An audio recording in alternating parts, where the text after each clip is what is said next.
ఆఖరి point practical thinking. అంటే ఒక మనిషి జీవితంలో గెలవాలంటే ఏముండాలి?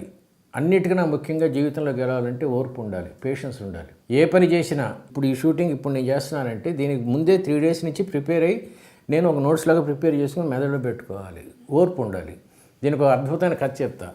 ఒక ఎల్ఐసి ఏజెంట్ ఉన్నాడు, ఒక రాక్ ఫెల్లర్ లాంటి కోటీశ్వరుడు ఉన్నాడు. ఈ రాక్ ఫెల్లర్ అనే అతనికి భార్య అంటే అస్సలు పడదు. ఇద్దరి మధ్య పచ్చగడ్డేస్తే భగ్గుమంటుంది. అందుకని ఇతనికి ఎల్ఐసి అంటే పడదు. నేను చచ్చిపోయిన తర్వాత నా భార్య ఎందుకు ఆనందం అనుభవించాలి అని ఒక చిత్రమైన లాజిక్ లేని ఒక ఆలోచన.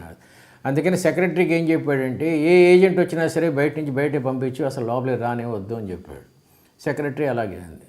ఒకరోజు పొద్దున ఇతని వైఫ్ కాఫీ తీసుకొచ్చి ఇచ్చింది. ఫస్ట్ టైం లైఫ్లో ఫస్ట్ టైం.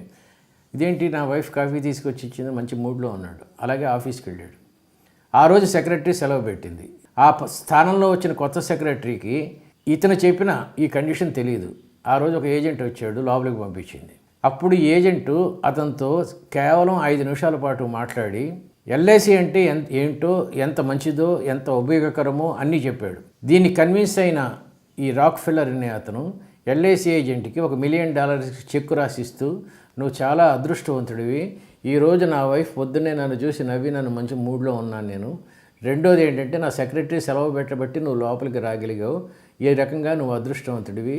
నీకు తెలుసో లేదో నేను ఇప్పటికీ 162 మంది ఏజెంట్లని బయట నుంచి బయటే పంపించేశాను అన్నప్పుడు అతను ఆ చెక్కు తీసుకొని జేబులో పెట్టుకొని ఆ 162 సార్లు వచ్చింది నేనే సార్ అన్నట్టు. ఈ రకమైన పేషెన్స్, ఓర్పు, సహనం ఉంటే జీవితంలో డబ్బు సంపాదించడం పెద్ద కష్టమేమీ కాదు. I wish you all the best.